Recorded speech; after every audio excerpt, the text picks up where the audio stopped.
ਵਾਹਿਗੁਰੂ ਜੀ ਕਾ ਖਾਲਸਾ, ਵਾਹਿਗੁਰੂ ਜੀ ਕੀ ਫਤਿਹ ਜੀ। ਕੀ ਤੁਸੀਂ ਅਰਥਾਂ ਸਮੇਤ ਸਹਿਜ ਪਾਠ ਸ਼ੁਰੂ ਕਰ ਦਿੱਤਾ ਹੈ?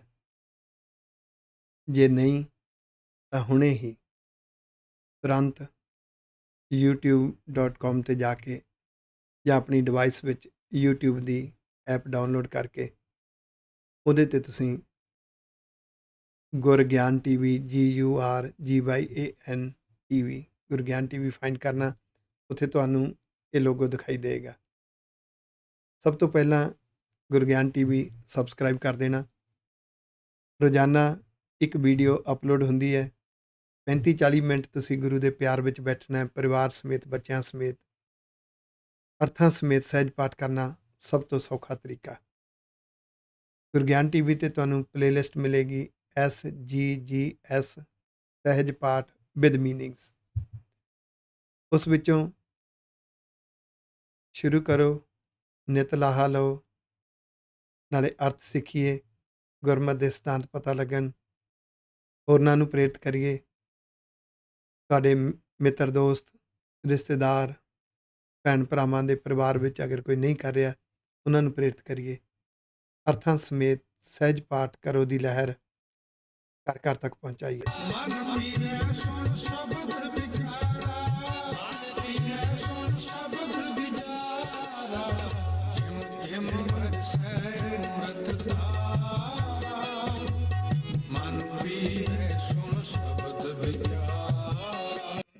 ਵਾਹਿਗੁਰੂ ਜੀ ਕਾ ਖਾਲਸਾ, ਵਾਹਿਗੁਰੂ ਜੀ ਕੀ ਫਤਿਹ। ਅੱਜ ਆਪਾਂ ਸਹਿਜੇ ਸਹਿਜੇ ਅਰਥਾਂ ਸਮੇਤ ਸਹਿਜ ਪਾਠ ਕਰਦੇ ਹਾਂ। ਪਹੁੰਚੇ ਹਾਂ ਸ੍ਰੀ ਗੁਰੂ ਗ੍ਰੰਥ ਸਾਹਿਬ ਜੀ ਦੇ ਪਾਵਨ ਅੰਗ 188 ਦੇ ਉੱਪਰ ਅੰਕਿਤ ਗੌੜੀ ਰਾਗ ਦੇ ਸ਼ਬਦ ਹਨ। ਗੌੜੀ ਰਾਗ ਦਾ 110ਵਾਂ ਸ਼ਬਦ, ਪੰਚਮ ਪਾਤਸ਼ਾਹ ਦਾ 41ਵਾਂ ਸ਼ਬਦ। ਗੌੜੀ ਮਹੱਲਾ ਪੰਜਵਾਂ। ਗੌੜੀ ਰਾਗ ਵਿੱਚ ਸਤਿਗੁਰੂ ਗੁਰੂ ਅਰਜਨ ਦੇਵ ਸਾਹਿਬ ਜੀ ਮਹਾਰਾਜ ਬਖਸ਼ਿਸ਼ ਕਰ ਰਹੇ ਨੇ। ਜਾ ਕੋ ਤੁਮ ਭਏ ਸਮਰੱਥ ਅੰਗਾ, ਸਮਰੱਥ ਸਰਬ ਸ਼ਕਤੀਆਂ ਦੇ ਮਾਲਕ, ਅੰਗਾ ਸਹਾਈ। ਵਾਹਿਗੁਰੂ ਜੀ, ਜਿਨ੍ਹਾਂ ਦੇ ਤੁਸੀਂ ਮਦਦਗਾਰ ਬਣਦੇ ਹੋ। ਕਿਵੇਂ ਬਣਦੇ ਨੇ? ਵਾਹਿਗੁਰੂ ਜੀ ਸੱਚਾ ਗਿਆਨ ਬਣ ਕੇ, ਰੱਬੀ ਉਪਦੇਸ਼ ਬਣ ਕੇ ਮਨੁੱਖ ਦੇ ਮਨ ਨੂੰ, ਮਤ ਨੂੰ ਦਿਸ਼ਾ ਨਿਰਦੇਸ਼ ਦਿੰਦੇ ਨੇ ਕਰਨਾ ਕੀ ਹੈ। ਰੱਬੀ ਵਰਤਾਰਿਆਂ ਵਿੱਚੋਂ ਵੀ, ਆਪਣੇ ਅੰਦਰੋਂ ਵੀ। ਪਰ ਪਹਿਲਾਂ ਜਿਉਂ-ਜਿਉਂ ਗੁਰੂ ਗ੍ਰੰਥ ਸਾਹਿਬ ਜੀ ਦੇ ਵਿੱਚੋਂ ਇਸ ਰੱਬੀ ਗਿਆਨ ਨੂੰ ਪੜ੍ਹਾਂਗੇ, ਵਿਚਾਰਾਂਗੇ, ਵਾਰ-ਵਾਰ ਪੜ੍ਹਾਂਗੇ, ਵਾਰ-ਵਾਰ ਵਿਚਾਰਾਂਗੇ, ਤਦ ਵਿਚਾਰਧਾਰਾ ਬਣ ਕੇ ਅੰਦਰ ਵਾਹਿਗੁਰੂ ਜੀ ਬੈਠ ਜਾਣਗੇ, ਸਰਬ ਸ਼ਕਤੀਮਾਨ। ਜਿਨ੍ਹਾਂ ਦੇ ਸਹਾਈ ਹੁੰਦੇ ਨੇ, ਜਿਨ੍ਹਾਂ ਦੀ ਮਦਦ ਕਰਦੇ ਨੇ ਵਾਹਿਗੁਰੂ ਜੀ, ਆਂਕੋ ਕਛ ਨਾਹੀ ਕਾ ਲੰਗਾ, ਉਹਨਾਂ ਦੇ ਜੀਵਨ ਤੇ ਰੱਬੀ ਨਿਯਮਾਂ ਅਨੁਸਾਰ ਕੋਈ ਦੋਸ਼ ਨਹੀਂ ਲਾ ਸਕਦਾ, ਕੋਈ ਕਲੰਕ ਨਹੀਂ ਲਾ ਸਕਦਾ। ਮਾਧਵ ਜਾ ਕੋ ਹੈ ਆਸ ਤੁਮਾਰੀ। ਵਾਹਿਗੁਰੂ ਜੀ, ਜਿਨ੍ਹਾਂ ਨੂੰ ਤੁਹਾਡੀ ਓਟ ਹੈ, ਤੁਹਾਡੇ ਤੇ ਵਿਸ਼ਵਾਸ ਹੈ, ਤੁਹਾਡਾ ਹੀ ਆਸਰਾ ਹੈ। ਤਾਂ ਕੋ ਕਛ ਨਾਹੀ ਸੰਸਾਰੀ ਰਹਾਓ, ਉਹਨਾਂ ਨੂੰ ਦੁਨਿਆਵੀ ਉਮੀਦਾਂ, ਦੁਨਿਆਵੀ ਖਿੱਚ, ਦੁਨਿਆਵੀ ਪ੍ਰਾਪਤੀਆਂ, ਇਸ ਪਾਸੇ ਉਹਨਾਂ ਦੀ ਸੁਰਤ ਨਹੀਂ ਉਲਝਦੀ। ਆਖੋ ਵਾਹਿਗੁਰੂ, ਕਿਉਂਕਿ ਉਹਨਾਂ ਨੂੰ ਤੁਹਾਡੇ ਤੇ ਹੀ ਉਮੀਦ ਹੁੰਦੀ ਹੈ। ਇਹ ਸ਼ਬਦ ਦਾ ਰਹਾਉ ਪਤਾ ਹੈ। ਜਾ ਕੈ ਹਿਰਦੈ ਠਾਕੁਰ ਹੋਏ, ਜਿਸ ਮਨੁੱਖ ਦੇ ਹਿਰਦੇ ਵਿੱਚ ਠਾਕੁਰ ਮਾਲਕ ਵਾਹਿਗੁਰੂ ਜੀ ਵਸਦੇ ਨੇ। ਤਾਂ ਕੋ ਸਹਸਾ ਨਾਹੀ ਕੋਏ, ਉਹਨਾਂ ਨੂੰ ਦੁਨਿਆਵੀ ਤੌਖਲੇ, ਦੁਨਿਆਵੀ ਚਿੰਤਾਵਾਂ, ਦੁਨਿਆਵੀ ਭੈ ਇਸ ਮਾਰਗ ਤੋਂ ਰੋਕ ਨਹੀਂ ਸਕਦੇ। ਜਾਂ ਕੋ ਤੁਮ ਦੀਨੀ ਪ੍ਰਭ ਧੀਰ। ਇਹ ਵਾਹਿਗੁਰੂ ਜੀ, ਜਿਨ੍ਹਾਂ ਨੂੰ ਤੁਸੀਂ ਧੀਰਜ ਦਿੱਤਾ, ਹੌਸਲਾ ਦਿੱਤਾ, ਵਿਸ਼ਵਾਸ ਦਿੱਤਾ, ਤਾਂ ਕੈ ਨਿਕਟ ਨ ਆਵੈ ਪੀਰ। ਜ਼ਿੰਦਗੀ ਦੇ ਉਤਰਾਅ ਚੜ੍ਹਾਅ ਹੁੰਦੇ ਨੇ, ਦੁੱਖ, ਵਿਘਨ, ਰੁਕਾਵਟਾਂ ਹੁੰਦੀਆਂ ਨੇ, ਚਿੰਤਾਵਾਂ ਦੀਆਂ ਹਨੇਰੀਆਂ ਹੁੰਦੀਆਂ ਨੇ, ਪਰ ਉਹਨਾਂ ਦੀ ਕੋਈ ਵੀ ਪੀੜ, ਦੁੱਖਾਂ ਦੀ, ਚਿੰਤਾਵਾਂ ਦੀ, ਵਿਘਨ, ਰੁਕਾਵਟਾਂ ਦੀ ਪੀੜਾ ਇਸ ਮਾਰਗ ਤੇ ਤੁਰਨ ਤੋਂ ਰੋਕ ਨਹੀਂ ਸਕਦੀ। ਆਖੋ ਵਾਹਿਗੁਰੂ। ਤਾਂ ਉਹ ਪੀੜਾ ਸਮਝ ਲਓ ਨੇੜੇ ਨਹੀਂ ਲੱਗਦੀ, ਮਾਰਗ ਤੋਂ ਨਹੀਂ ਰੋਕ ਸਕਦੀ। ਕਹੋ ਨਾਨਕ ਮੈਂ ਸੋ ਗੁਰ ਪਾਇਆ, ਕਿਉਂਕਿ ਮੈਨੂੰ ਉਹ ਗੁਰ ਸਰੂਪ ਮਿਲ ਗਿਆ।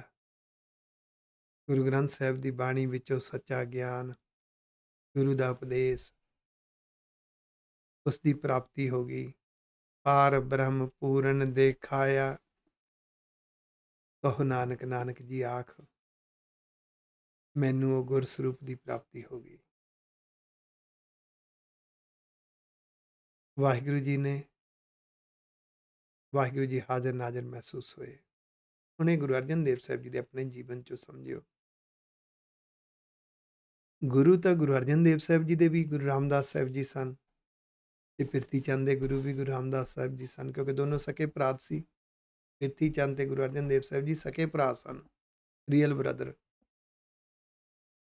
ਹੁਣ ਗੁਰੂ ਦੇ ਬਚਨ ਸਾਰਿਆਂ ਲਈ ਇੱਕ ਸਨ, ਸੁਣਦੇ ਤਾਂ ਸਾਰੇ ਹੀ ਸੀ। ਪਿਰਥੀ ਚੰਦ ਮੰਨਦਾ ਨਹੀਂ ਸੀ, ਇਸ ਲਈ ਗੁਰ ਸਰੂਪ ਉਹਨਾਂ ਨੇ ਪ੍ਰਾਪਤ ਨਹੀਂ ਕੀਤਾ। ਗੁਰੂ ਅਰਜਨ ਦੇਵ ਸਾਹਿਬ ਜੀ ਨੇ ਸਤਿਕਰ ਮੰਨਿਆ, ਗੁਰ ਪਾ ਲਿਆ, ਰੂਪ, ਅਰਦਾਸ, ਉਪਦੇਸ਼, ਗੁਰੂ ਦਾ ਉਪਦੇਸ਼, ਗਿਆਨ ਗੁਰੂ ਦਾ, ਰੱਬੀ ਗਿਆਨ ਪ੍ਰਾਪਤ ਹੋ ਗਿਆ। ਤੇ ਐਸਾ ਵਾਹਿਗੁਰੂ ਜੀ ਨੂੰ ਹਰ ਥਾਂ ਤੇ ਹਾਜ਼ਰ ਨਾਜ਼ਰ ਦੇਖਿਆ, ਤਤੀ ਤਵੀ ਤੇ ਬੈਠਿਆਂ ਵੀ ਕਹਿੰਦੇ ਨੇ, ਵਾਹਿਗੁਰੂ ਜੀ ਤੇਰਾ ਕੀਤਾ ਹੋਇਆ ਪਾਣਾ ਹੈ, ਤੇਰਾ ਕੌਤਕ ਹੈ। ਜਿਨ੍ਹਾਂ ਨੇ ਗੁਰੂ ਦੇ ਉਪਦੇਸ਼ਾਂ ਤੋਂ ਸਿੱਖ ਕੇ ਗੁਰੂ ਗ੍ਰੰਥ ਸਾਹਿਬ ਜੀ ਦੇ ਅੰਦਰੋਂ ਰੱਬੀ ਗਿਆਨ ਦੀ ਪ੍ਰਾਪਤੀ ਕੀਤੀ, ਗੁਰੂ ਦੇ ਉਪਦੇਸ਼ ਦੀ ਪ੍ਰਾਪਤੀ ਹੋ ਗਈ, ਗੁਰ ਸਰੂਪ ਦੀ ਪ੍ਰਾਪਤੀ ਹੋ ਗਈ, ਗੁਰ ਸ਼ਬਦ ਦੀ ਪ੍ਰਾਪਤੀ, ਸੁਰਤ ਤੇ ਸ਼ਬਦ ਦਾ ਮੇਲ ਹੋ ਗਿਆ, ਮਨ ਨੂੰ ਬੜਾ ਚੰਗਾ ਲੱਗਿਆ ਉਪਦੇਸ਼, ਜ਼ਿੰਦਗੀ 'ਚ ਮੰਨਿਆ। ਇਸ ਵਿੱਚੋਂ ਇਹ ਅਹਿਸਾਸ ਜਾਗਦਾ ਹੈ ਕਿ ਵਾਹਿਗੁਰੂ ਜੀ ਹਾਜ਼ਰ ਨਾਜ਼ਰ ਨੇ, ਹਰ ਥਾਂ ਤੇ ਨੇ। ਗੌੜੀ ਮਹੱਲਾ ਪੰਜਵਾਂ, ਅਗਲਾ ਸ਼ਬਦ ਗੌੜੀ ਰਾਗ ਦਾ, ਗੁਰੂ ਅਰਜਨ ਦੇਵ ਸਾਹਿਬ ਜੀ ਦਾ। ਦੁਰਲਭ ਦੇ ਪਾਈ ਬੜ ਭਾਗੀ। ਇੱਥੇ ਅੱਖਰੀ ਅਰਥ ਕਰਨੇ ਹੋਣ ਤਾਂ ਲੱਗਦਾ ਹੈ ਕਿ ਕੀਮਤੀ ਸਰੀਰ, ਕੀਮਤੀ ਦੇਹ, ਪਰ ਇੱਥੇ ਦੇਹ ਸਰੀਰ ਨਹੀਂ ਹੈ। ਨੋਟ ਕਰਿਓ, ਉਹ ਤਾਂ ਫਿਰ ਮਨਮੁਖ ਨੂੰ ਵੀ ਮਿਲਿਆ, ਉਹ ਤਾਂ ਕੁਸੰਗੀ ਨੂੰ ਵੀ ਮਿਲਿਆ।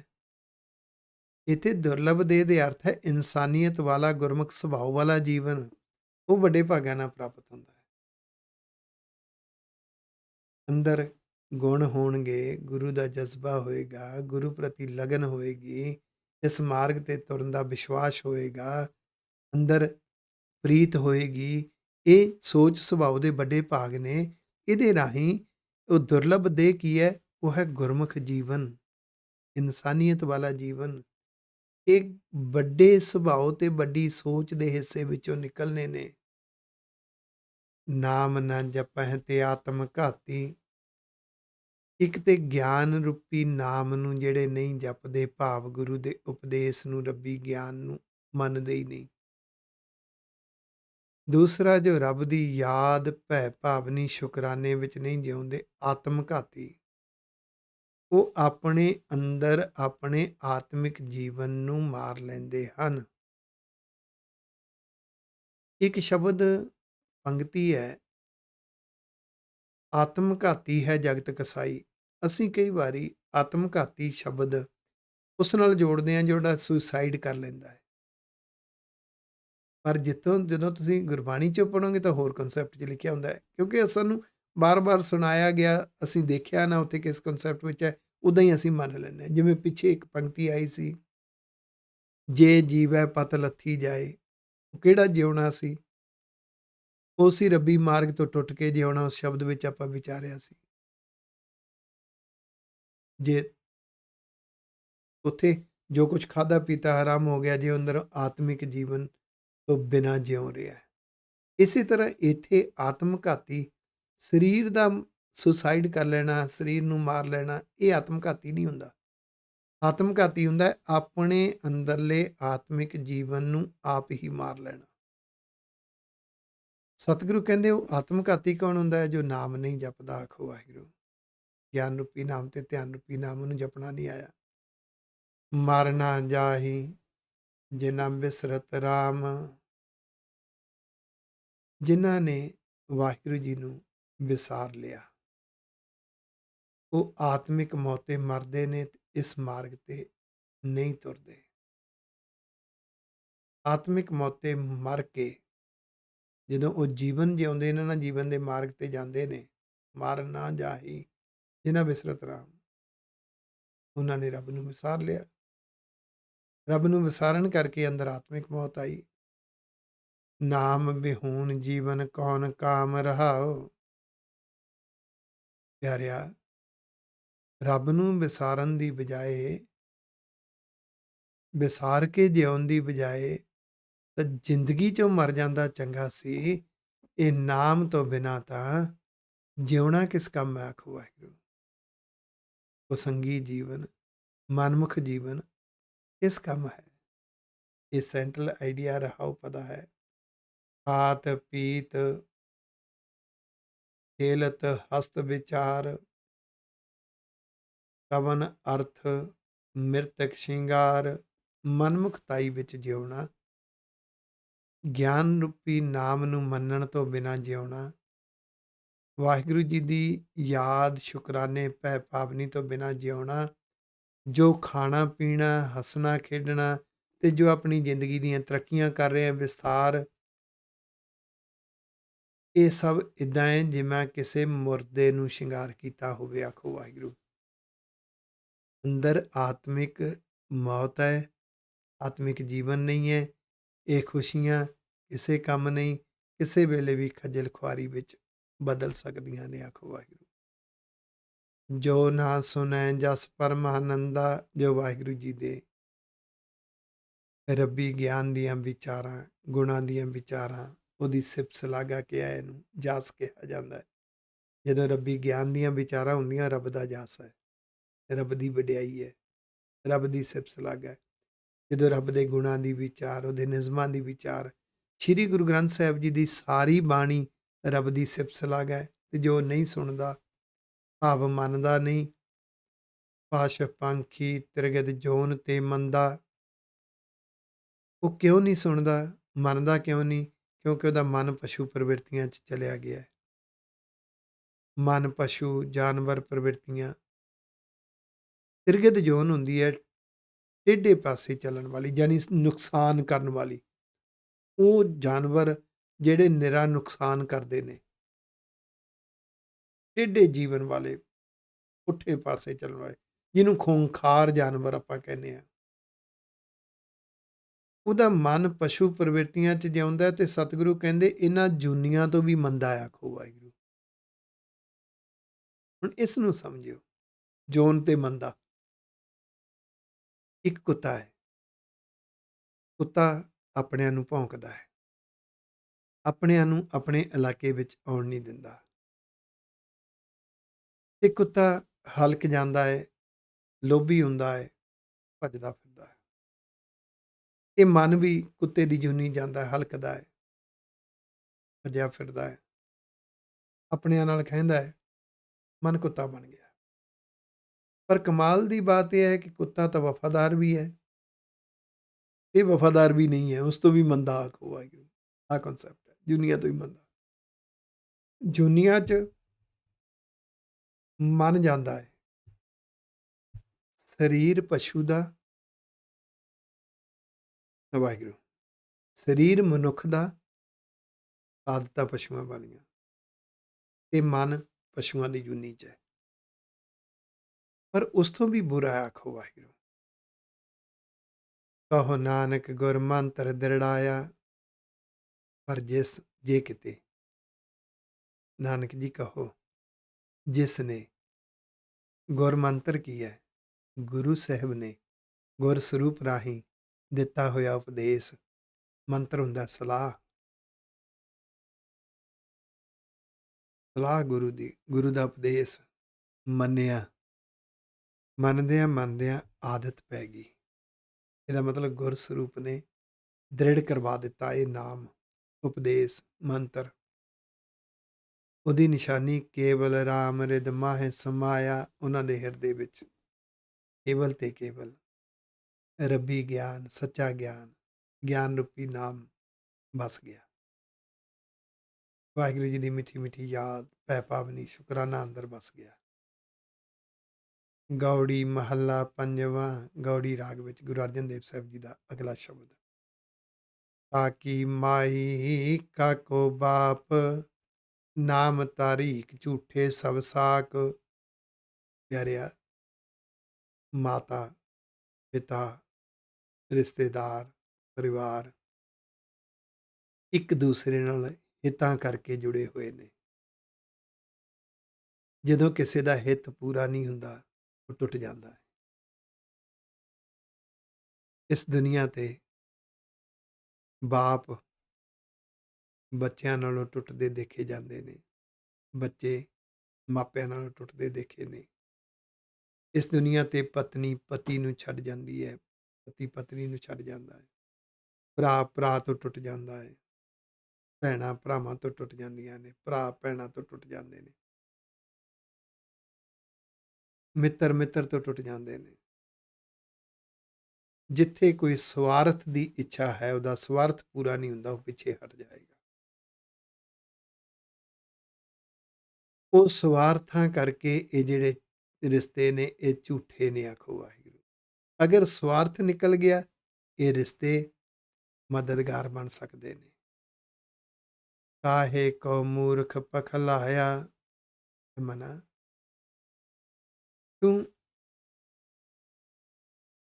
ਸਵਾਰਥ ਨੂੰ ਜ਼ਿੰਦਗੀ 'ਚ ਅਪਣਾ ਕੇ ਇਹਨਾਂ ਰਿਸ਼ਤਿਆਂ ਨੂੰ ਸੱਚੇ ਮੰਨੀ ਬੈਠਾ ਹੈ,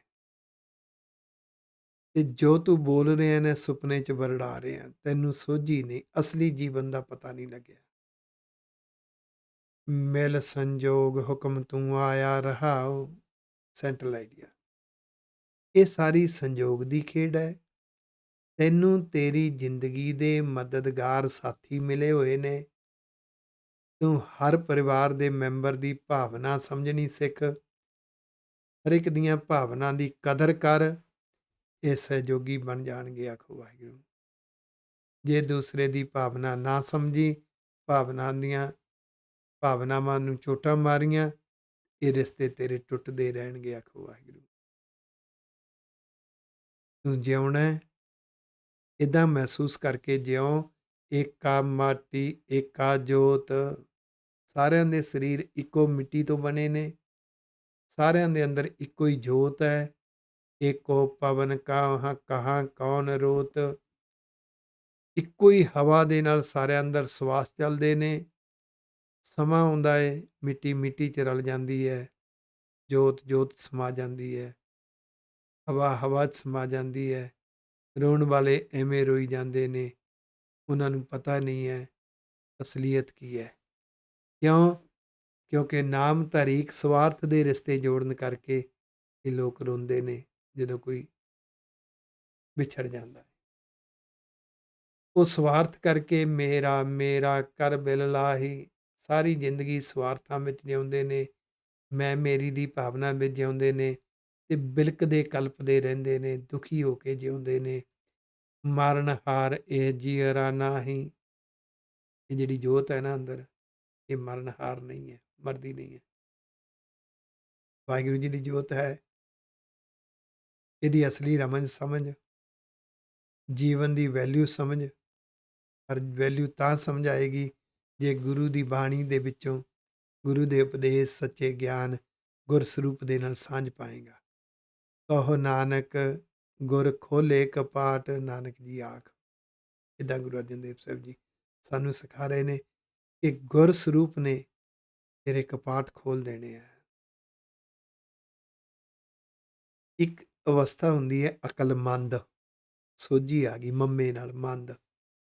ਇੱਕ ਹੁੰਦੀ ਹੈ ਅਕਲਬੰਦ, ਲੱਖ ਸਿਖਾਈ ਜਾਓ, ਸੋਝੀ ਆਉਂਦੀ ਨਹੀਂ, ਆਖੋ ਵਾਹਿਗੁਰੂ।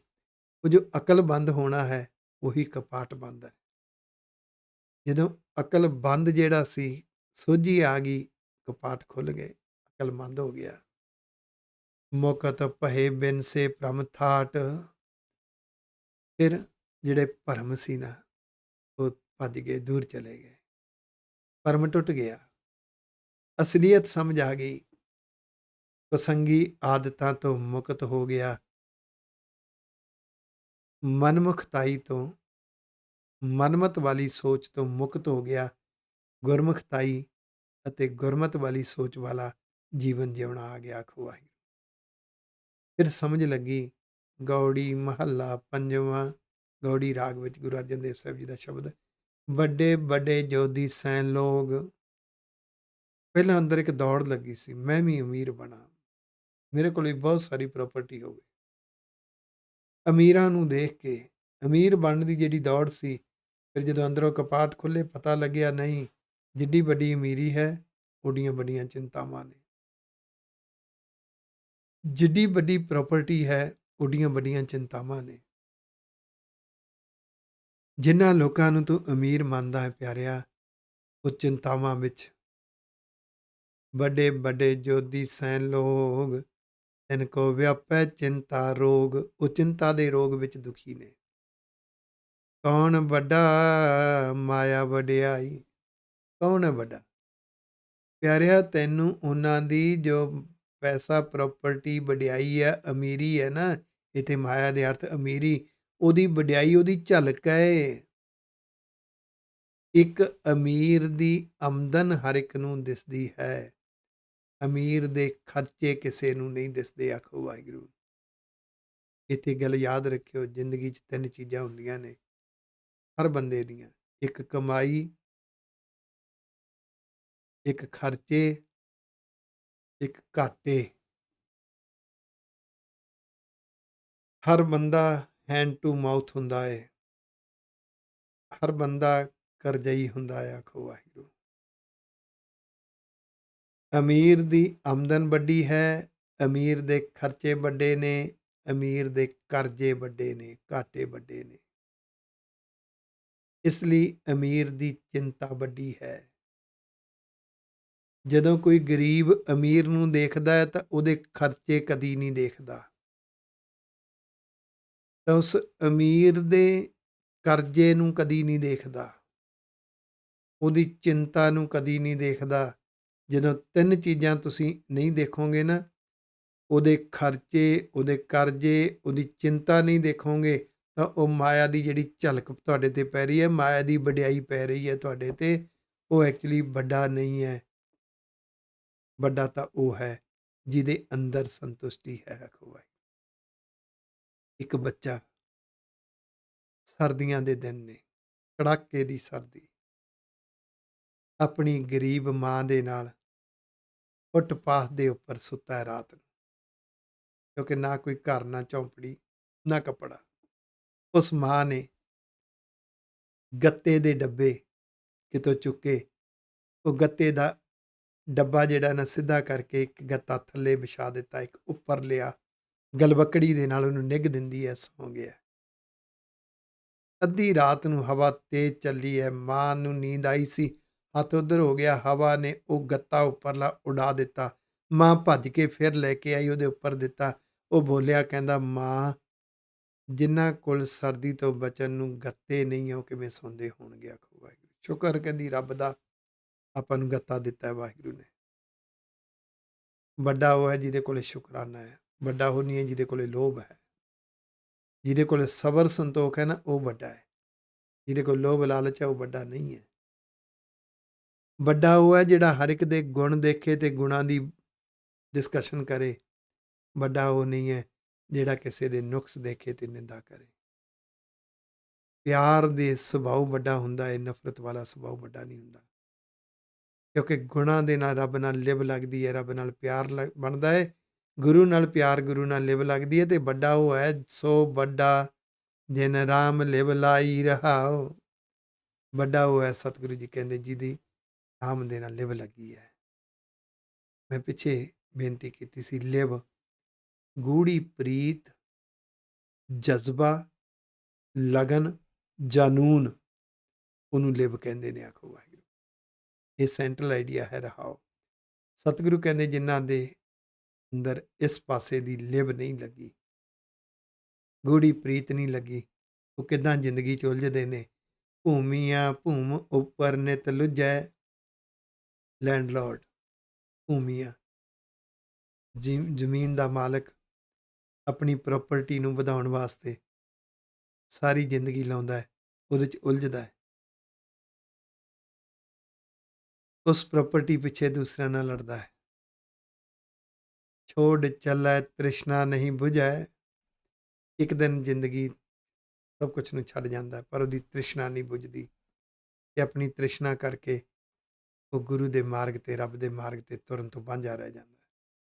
ਕਹੋ ਨਾਨਕ ਇਹ ਤਤ ਵਿਚਾਰਾ, ਨਾਨਕ ਜੀ ਆਖ ਇਹ ਅਸਲੀਅਤ ਦੀ ਵਿਚਾਰ ਹੈ। ਤਤ ਹੁੰਦਾ ਅਸਲੀਅਤ, ਅਸਲੀਅਤ ਦੀ ਵਿਚਾਰ ਤੁਹਾਡੇ ਸਾਹਮਣੇ ਰੱਖੀ ਹੈ।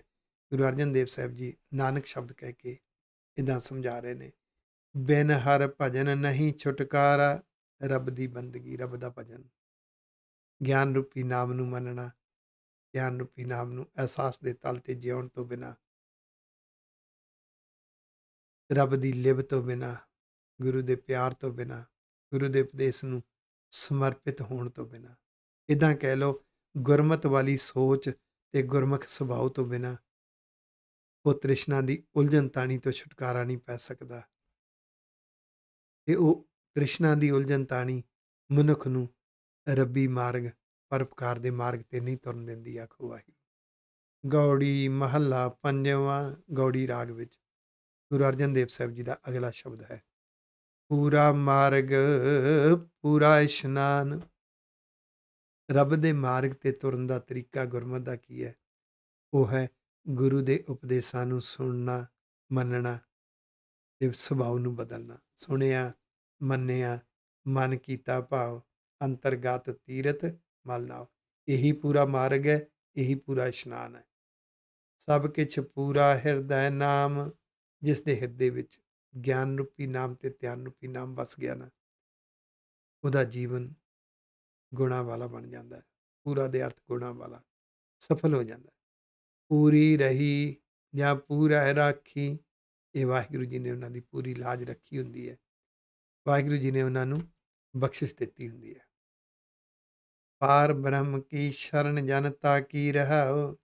ਉਹ ਵਾਹਿਗੁਰੂ ਪਾਰ ਬ੍ਰਹਮ ਦੀ ਸ਼ਰਨ ਉਹਨਾਂ ਨੇ ਤੱਕੀ ਹੁੰਦੀ ਹੈ। ਉਹ ਸਰੈਂਡਰ ਹੋ ਕੇ, ਆਤਮ ਸਮਰਪਿਤ ਹੋ ਕੇ ਜੀਵਨ ਜਿਉਂਦੇ ਨੇ।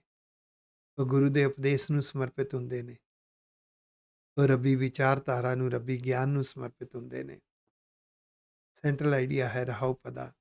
ਪੂਰਾ ਸੁਖ, ਪੂਰਾ ਸੰਤੋਖ, ਉਹਨਾਂ ਦੇ ਅੰਦਰ ਸਬਰ ਸੰਤੋਖ ਹੁੰਦਾ ਹੈ। ਉਹ ਪੂਰਾ ਗੁਣ ਹੈ ਤੇ ਸਬਰ ਸੰਤੋਖ ਕਰਕੇ ਉਹਨਾਂ ਕੋਲ ਜਿਹੜਾ ਸੁਖ ਹੁੰਦਾ ਉਹ ਵੀ ਪੂਰਾ ਹੁੰਦਾ ਹੈ, ਭਾਵ ਆਤਮਿਕ ਸੁਖ ਹੁੰਦਾ ਹੈ। ਪੂਰਾ ਸੰਤੋਖ ਉਹ ਹੁੰਦਾ ਜਿਹੜਾ ਸਬਰ ਸੰਤੋਖ ਹੋਵੇ ਅੰਦਰ ਤੇ ਨਾਲ ਭਾਵਨਾ ਹੋਵੇ, ਗੁਣ ਵਾਹਿਗੁਰੂ ਜੀ ਨੇ ਦਿੱਤਾ, ਸ਼ੁਕਰਾਨਾ ਹੋਵੇ, ਪੂਰਾ ਸੰਤੋਖ ਹੈ। ਪੂਰਾ ਤਪ ਪੂਰਨ ਰਾਜ ਜੋਗ, ਇਹੋ ਹੀ ਤਪ ਹੈ। ਤੇ ਇਸ ਤਰ੍ਹਾਂ ਜਿਉਣ ਵਾਲਾ ਮਨੁੱਖ ਅੰਦਰੋਂ ਜੋਗੀ ਤੇ ਬਾਹਰੋਂ ਰਾਜਾ ਹੁੰਦਾ ਹੈ। ਆਖੋ ਵਾਹਿਗੁਰੂ। ਚਾਹੇ ਘੱਟ ਮਿਲਿਆ, ਉਹਨੂੰ ਸ਼ੁਕਰਾਨੇ ਵਿੱਚ ਰੱਬ ਦੀਆਂ ਦਿੱਤੀਆਂ ਦਾਤਾਂ ਨੂੰ ਮਾਣਦਾ ਹੈ ਤੇ ਉਹ ਪੂਰਾ ਰਾਜਾ ਹੈ। ਉਹ ਅੰਦਰੋਂ ਜੁੜਿਆ ਹੋਇਆ। ਆਖੋ ਵਾਹਿਗੁਰੂ। ਹਰ ਕੈ ਮਾਰਗ ਪਤਿਤ ਪੁਨੀਤ, ਰੱਬ ਦੇ ਮਾਰਗ ਤੇ ਤੁਰਨ ਵਾਲਾ, ਪਤਿਤ ਸੁਭਾਅ ਵਾਲਾ, ਕਮਜ਼ੋਰ ਸੁਭਾਅ ਤੇ ਕਮਜ਼ੋਰ ਸੋਚ ਵਾਲਾ ਵੀ ਪਵਿੱਤਰ ਹੋ ਜਾਂਦਾ ਹੈ ਜੇ ਇਸ ਮਾਰਗ ਤੇ ਤੁਰ ਪਵੇ। ਆਖੋ ਵਾਹਿਗੁਰੂ। ਪੂਰੀ ਸ਼ੋਭਾ, ਪੂਰਾ ਲੌਕਿਕ, ਉਹਦੇ ਕੋਲੇ ਪੂਰੀ ਸ਼ੋਭਾ ਭਾਵ ਰੱਬ ਦੀ ਦਿੱਤੀ ਵਡਿਆਈ ਬਖਸ਼ਿਸ਼ ਹੁੰਦੀ ਹੈ। ਪੂਰਾ ਲੌਕਿਕ, ਉਹਨਾਂ ਨੂੰ ਦੁਨੀਆ ਤੇ ਵਰਤਣਾ ਆ ਜਾਂਦਾ ਹੈ। ਉਹ ਕੀ ਹੋਇਆ? ਪੂਰਾ ਵਰਤਣਾ ਕੀ ਹੋਇਆ? ਕੋਈ ਨਿੰਦਾ ਕਰਦਾ ਹੈ, ਉਹ ਘਬਰਾਉਂਦਾ ਨਹੀਂ।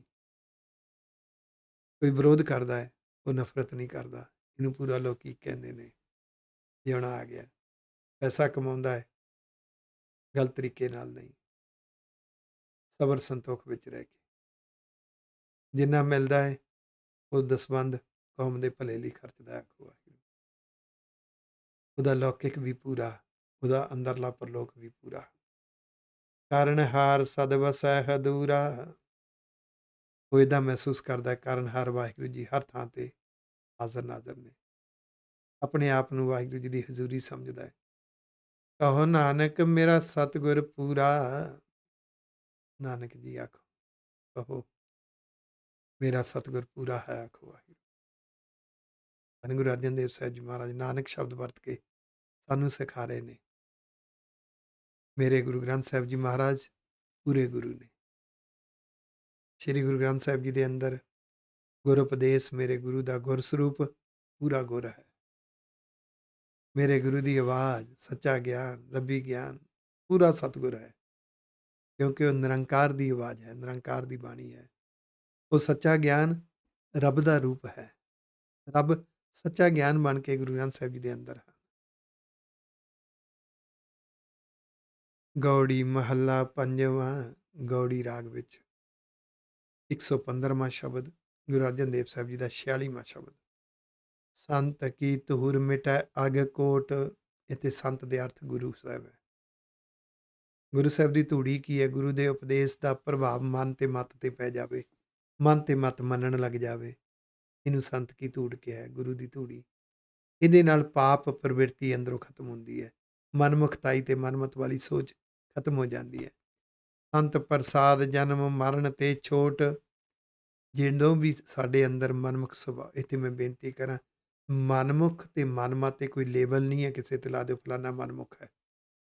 ਐਕਚੁਅਲੀ ਅਸੀਂ ਜਿਹੜਾ ਸਾਡੇ ਸੁਭਾਅ ਅਨੁਸਾਰ ਧਰਮ ਨਹੀਂ ਨਿਭਾਉਂਦਾ, ਜਿਹੜਾ ਸਾਡੀ ਸੋਚ ਅਨੁਸਾਰ ਧਰਮ ਨਹੀਂ ਨਿਭਾਉਂਦਾ, ਅਸੀਂ ਉਹਨੂੰ ਫਤਵਾ ਦੇ ਦਿੰਦੇ ਹਾਂ, ਅਸੀਂ ਉਹਨੂੰ ਲੇਬਲ ਲਾ ਦਿੰਦੇ ਹਾਂ ਕਿ ਇਹ ਮਨਮੁਖ ਹੈ। ਇੱਦਾਂ ਨਹੀਂ ਹੁੰਦਾ। ਮਨ ਦੀ ਅਵਸਥਾ ਹੈ। ਕਬਹੂ ਜੀੜਾ ਊਬ ਚੜ੍ਹਤ ਹੈ, ਕਬਹੂ ਜਾਏ ਪਏ ਆਲੇ। ਕਦੀ ਮਨ ਗੁਰਮੁਖਤਾਈ ਵਿੱਚ, ਕਦੀ ਮਨਮੁਖਤਾਈ ਵਿੱਚ। ਇੱਦਾਂ ਹੀ ਮੱਤ ਜਿਹੜੀ ਹੈ, ਕਦੀ ਮਨਮਤ, ਕਦੀ ਗੁਰਮਤ। ਇਹ ਅੰਦਰ ਅਵਸਥਾ ਬਦਲਦੀ ਰਹਿੰਦੀ ਹੈ ਪਿਆਰਿਓ। ਤੇ ਅੰਦਰ ਜਿਉਂ ਹੀ ਇਹ ਮਨ ਜਿਹੜਾ ਹੈ ਨਾ, ਉਹ ਬੁਰੇ ਪਾਸੇ ਸੋਚਦਾ, ਅੰਦਰ ਗੁਣ ਮਰ ਜਾਂਦਾ ਹੈ। ਇਹ ਗੱਲ ਵੱਖਰੀ ਹੈ। ਗੁਰੂ ਦਾ ਉਪਦੇਸ਼ ਤੁਰੰਤ ਅੰਦਰੋਂ ਗੂੰਜ ਪਵੇ, ਇਹ ਤੁਰੰਤ ਬਦਲ ਜਾਂਦਾ ਹੈ। ਆਤਮਿਕ ਜੀਵਨ ਪੈਦਾ ਹੋ ਜਾਂਦਾ, ਗੁਣ ਪੈਦਾ ਹੋ ਜਾਂਦਾ। ਅੰਦਰ ਜਿਹੜਾ ਜਨਮ ਮਰਨ ਚੱਲਦਾ ਹੈ ਨਾ, ਇਹ ਗੁਰੂ ਦੀ ਬਖਸ਼ਿਸ਼ ਦੇ ਨਾਲ ਮਿਟ ਜਾਂਦਾ ਹੈ, ਰਹਿਮਤ ਹੁੰਦੀ ਹੈ। ਸੰਤ ਕਾ ਦਰਸ ਪੂਰਨ ਇਸ਼ਨਾਨ। ਫਿਰ ਗੁਰੂ ਦਾ ਦਰਸ਼ਨ ਕੀ ਹੈ? ਗੁਰੂ ਗ੍ਰੰਥ ਸਾਹਿਬ ਦੀ ਬਾਣੀ ਅੰਦਰ ਹੀ ਇੱਕ ਥਾਂ ਤੇ ਸਮਝਾਇਆ ਗਿਆ ਹੈ। ਸਤਿਗੁਰ ਨੂੰ ਸਭ ਕੋ ਵੇਖਦਾ, ਜੇਤਾ ਜਗਤ ਸੰਸਾਰ। ਡਿੱਠੇ ਮੁਕਤ ਨਾ ਹੋਵੀ, ਜਿਚਰ ਸ਼ਬਦ ਨਾ ਕਰੇ ਵਿਚਾਰ। ਸ਼ਬਦ ਵਿਚਾਰ ਗੁਰੂ ਦੇ ਦੀਦਾਰ ਨੇ। ਗੁਰੂ ਦਾ ਦੀਦਾਰ ਹੈ ਗੁਰੂ ਸਾਹਿਬ ਜੀ ਦੇ, ਗੁਰੂ ਗ੍ਰੰਥ ਸਾਹਿਬ ਦੀ ਬਾਣੀ ਅੰਦਰੋਂ ਗੁਰੂ ਦੇ ਉਪਦੇਸ਼ ਨੂੰ ਸਮਝਣਾ, ਉਸ ਨੂੰ ਜ਼ਿੰਦਗੀ 'ਚ ਜਿਉਣਾ। ਇਹੋ ਹੀ ਪੂਰਾ ਦਰਸ਼ਨ ਹੈ, ਇਹੋ ਹੀ ਇਸ਼ਨਾਨ ਹੈ। ਸੁਣਿਆ ਮੰਨਿਆ ਮਨ ਕੀਤਾ ਭਾਉ, ਅੰਤਰਗਤ ਤੀਰਥ ਮਲ ਨਾਉ। ਸੰਤ ਕਿਰਪਾ ਤੇ ਜਪੀਐ ਨਾਮ ਰਹਾਉ। ਇਹੀ ਗੁਰੂ ਦੀ ਕਿਰਪਾ ਹੈ। ਇਹਦੇ ਨਾਲ ਹੀ ਨਾਮ ਜਪਣਾ ਆਏਗਾ, ਗਿਆਨ ਰੂਪੀ ਨਾਮ ਮੰਨਣਾ ਆਏਗਾ, ਧਿਆਨ ਰੂਪੀ ਨਾਮ ਰੱਬ ਦੀ ਯਾਦ ਪੈ ਸ਼ੁਕਰਾਨੇ ਵਿੱਚ ਜਿਉਣਾ ਆਏਗਾ। ਸੰਤ ਕੈ ਸੰਗ ਮਿਟਿਆ ਅਹੰਕਾਰ। ਜੇ ਤਾਂ ਗੁਰੂ ਦੇ ਉਪਦੇਸ਼ ਦਾ ਹੋ ਗਿਆ ਸੰਗ, ਅਸਲੀ ਦਰਸ਼ਨ ਕਰਨੇ ਆ ਗਏ। ਇੱਕ ਅੱਖਾਂ ਨਾਲ ਗੁਰੂ ਗ੍ਰੰਥ ਸਾਹਿਬ ਦੇ ਦਰਸ਼ਨ ਕਰ ਲਏ, ਪਰ ਗੁਰੂ ਦੀ ਗੱਲ ਨਹੀਂ ਮੰਨੀ। ਇੱਕ ਹੈ ਗੁਰੂ ਸਾਹਿਬ ਦੇ ਉਪਦੇਸ਼ ਦੇ ਦੀਦਾਰ, ਸੱਚੇ ਗਿਆਨ ਦੇ ਦੀਦਾਰ, ਸਤਿਗੁਰ ਸਰੂਪ ਦੇ ਦੀਦਾਰ, ਗੁਰ ਸਰੂਪ ਦੇ ਦੀਦਾਰ ਕਰ ਲਏ ਨਾ, ਫਿਰ ਮੰਨਣ ਦੀ ਭਾਵਨਾ ਨਾਲ ਮਿਲਾਪ ਹੋ ਗਿਆ, ਫਿਰ ਅਹੰਕਾਰ ਨਹੀਂ ਰਹਿੰਦਾ। ਆਖੋ, ਕਿਉਂਕਿ ਮੰਨਣ ਦੀ ਭਾਵਨਾ ਬਣੇਗੀ ਤਦ ਜਦੋਂ ਪਤਾ ਲੱਗੇਗਾ ਮੇਰੇ ਸੁਭਾਅ 'ਚ ਕਮਜ਼ੋਰੀ ਹੈ, ਸੋਚ ਵਿੱਚ ਕਮਜ਼ੋਰੀ ਹੈ। ਮੰਨੇਗਾ ਤਾਂ ਅਹੰਕਾਰ ਮਿਟ ਗਿਆ। ਦ੍ਰਿਸ਼ਟ ਆਵੈ ਸਭ ਇੱਕ ਅਹੰਕਾਰ। ਫਿਰ ਇੱਕ ਅਹੰਕਾਰ ਵਾਹਿਗੁਰੂ ਜੀ ਹਰ ਥਾਂ ਤੇ ਹਾਜ਼ਰ ਨਾਜ਼ਰ ਮਹਿਸੂਸ ਹੁੰਦੇ ਨੇ। ਕੁਦਰਤ ਦੇ ਹਰ ਛੋਟੇ ਵੱਡੇ ਵਰਤਾਰੇ ਵਿੱਚ ਵਾਹਿਗੁਰੂ ਜੀ ਸੱਚਾ ਗਿਆਨ ਬਣ ਕੇ ਵਸੇ ਹੋਏ ਨੇ। ਗੁਣ ਬਖਸ਼ਿਸ਼ ਨਿਜ਼ਮ ਸ਼ਕਤੀਆਂ ਬਣ ਕੇ ਹਰ ਥਾਂ ਤੇ ਨੇ। ਸੰਤ ਪ੍ਰਸਾਦ ਆਏ ਵਸ ਪੰਚਾ। ਫਿਰ ਗੁਰੂ ਦੀ ਕਿਰਪਾ ਨਾਲ ਸੰਤ ਸੋ ਪ੍ਰਸੰਨ ਆਏ ਵਸ ਪੰਚਾ। ਜਿਸ ਤੇ ਗੁਰੂ ਸਾਹਿਬ ਖੁਸ਼ ਹੋ ਜਾਂਦੇ ਨੇ, ਉਹਨੂੰ ਪੰਜ ਵਿਕਾਰ ਬਸ ਵਿੱਚ ਕਰਨ ਦੀ ਜੁਗਤ ਵਾਹਿਗੁਰੂ ਜੀ ਦੇ ਦਿੰਦੇ ਨੇ। ਅੰਮ੍ਰਿਤ ਨਾਮ ਹਿਰਦੈ ਲੈ ਸੰਚਾ।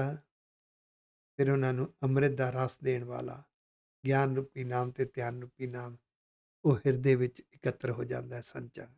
ਸਿੰਜਿਆ ਜਾਂਦਾ ਹੈ ਹਿਰਦੇ 'ਚ। ਕਹੋ ਨਾਨਕ ਜਾ ਕਾ ਪੂਰਾ ਕਰਮ,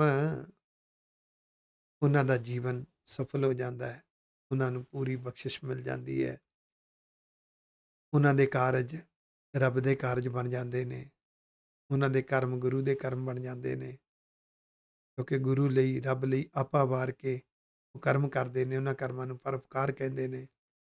ਤਿਸ ਭੇਟੇ ਸਾਧੂ ਕੇ ਚਰਨ, ਜਿਸ ਤੇ ਵਾਹਿਗੁਰੂ ਸੱਚੇ ਪਾਤਸ਼ਾਹ ਕਰਮ ਬਖਸ਼ਿਸ਼ ਕਰਦੇ ਨੇ, ਉਹ ਹੀ ਗੁਰੂ ਦੇ ਚਰਨਾਂ ਨੂੰ ਪੂਜਦੇ ਨੇ, ਭਾਵ ਗੁਰੂ ਦੇ ਉਪਦੇਸ਼ ਮੰਨਦੇ ਨੇ।